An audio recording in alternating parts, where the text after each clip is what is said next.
Disclaimer. No animals were harmed in the making of this video.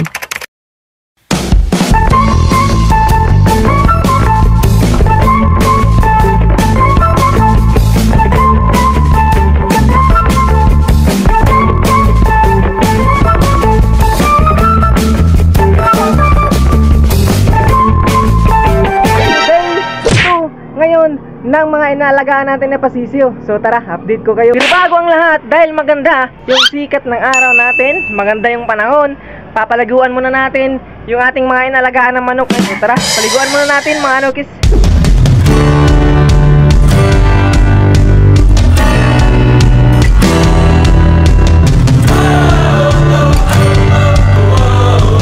So andito, meron na tayong malinis na tubig. At andito yung ating, nilagay kong mga anokis yung ating Zeromite. Wow! Ayan, kuha tayo ng isa.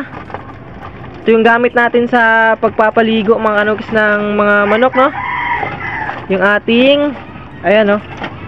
Zeromite. So ang ilalagay ko dyan sa isang balde na yan is isang peraso lang. Ayan, no? Zeromite Attack Excellence. Meron siyang pangtanggal ng anti-fungal, anti-parasitic, antimicrobial, at syempre ito ay 3-in-1 shampoo from Excellence. Cypermethrin with tea oil. Kaya napakabango ng amoy ng shampoo na ito, no? Gawa ng Tatak Excellence. Ayan. So dito nabuksan na natin, buhos natin. Isa lang siya yung gamit natin kasi konti lang naman yung manok na papaliguan natin, kasi yung iba naglimlim, dalawang inahin. Siyempre 4 na lalaki lang tayo dito, tsaka isang si puti, papaliguan natin si puti. Yan o, napakabango talaga ng shampoo na are Zeromite. Kaya sakto-sakto na to mga anoks para sa kanila. So ito unahin natin yung ating 4 months na si Raptor Roundhead. Yan. Tapos na si Raptor Roundhead. Eto next natin si puti. Ayan. Ayan, tapos na si puti. Eto next natin si Pumpkin Black. Ayan, tapos na si Pumpkin Black.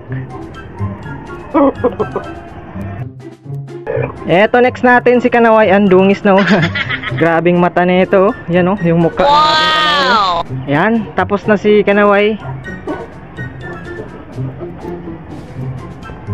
So ito, tapos na yung ating pulit. Pinaliguan natin kasi hindi pa umiitlog. Ang sa karon mapreskuhan sa sobrang init kasi ng panahon. Ito, tapos na si puti. Paliguan na natin. Presko na ulit. Napagod tayo dun Parang hindi totoo At eto na ang update sa ating day 2 ng ating mga pasisiw. Dito sila oh.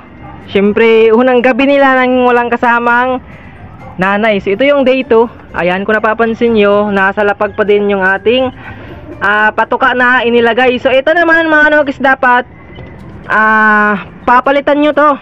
Ayan, gaya ng ginagawa natin oh.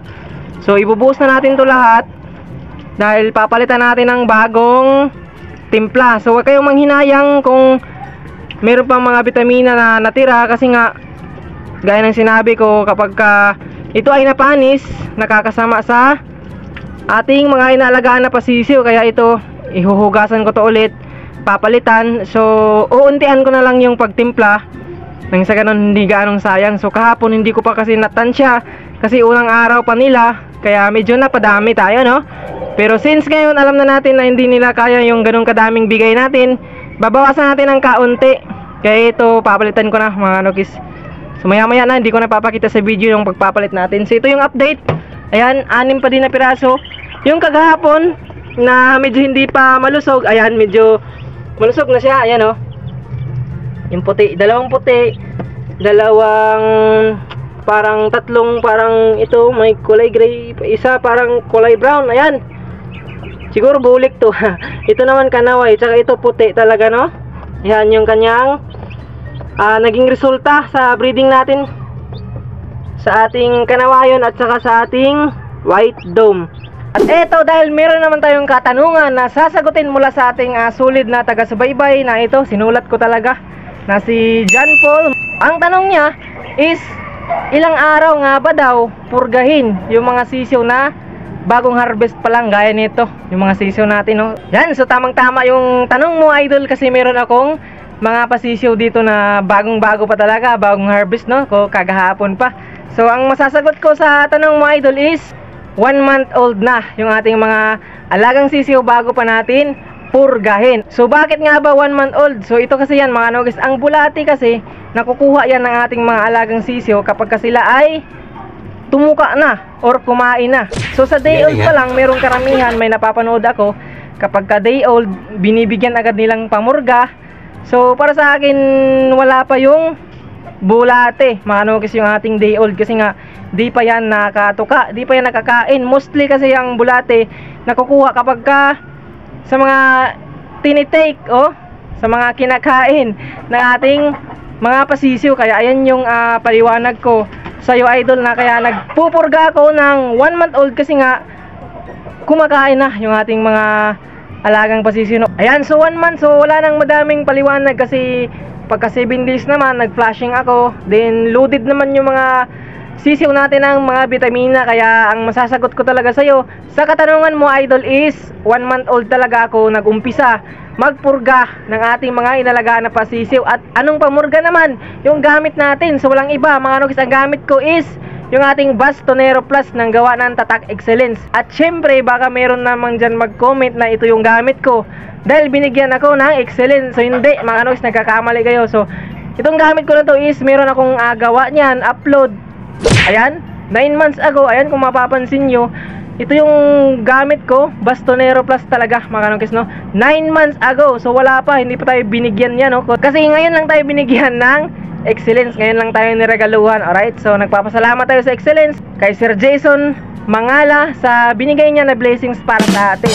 So ayan yung gamit na pamurga ko sa aking mga inalagaan mga pasisiw. So 1 month old hanggang sila ay mag 3 months old mga nogis, no? Sa isang buwan, 2 beses ako nagpupurga every 15 days. Ayan yung binibigay natin. So sa isang sachet naman mga nogis, depende naman sa manok mo kung gaano kadami. Kung maliitan lang, so tansyahin mo lang. Sa ganun hindi masayang, kumbaga kung maliit lang, maliit na tubig lang din, sa diretso 3 araw na pagpurga. Alright, 3 araw mga nogis, nang sa ganun ma-wash out talaga yung bulati na nandyan dyan sa ating mga inalaga na pasisiw. So sa katanungan mo, Idol John Paul, yung kasagutan ko na which is yan lang naman yung ginagawa ko dito sa aking pag-alaga ng manok, no? Hindi ko alam sa iba, pero mostly madaming gumagamit ng bastonero sa pagpurga. So ayan yung masasabi ko sa iyo, right?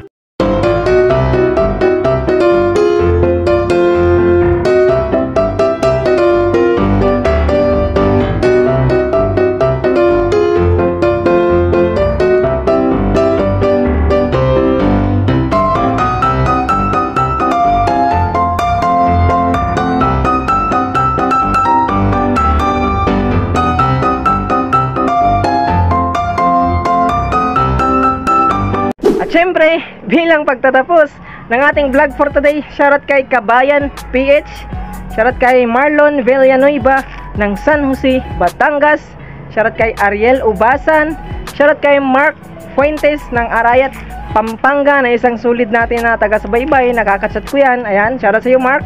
Shoutout kay John Lloyd Tanoy, shoutout din kay Rodel Sales ng Catanduanes, at syempre shoutout kay Araneta Patiño Jr. ng Bohol. So hanggang dito na lang for today's video. Maraming salamat sa lahat ng nag-subscribe, nag-like, nag-comment, nag-share, at sa lahat ng mga nanood sa ating gawang video sa Peace.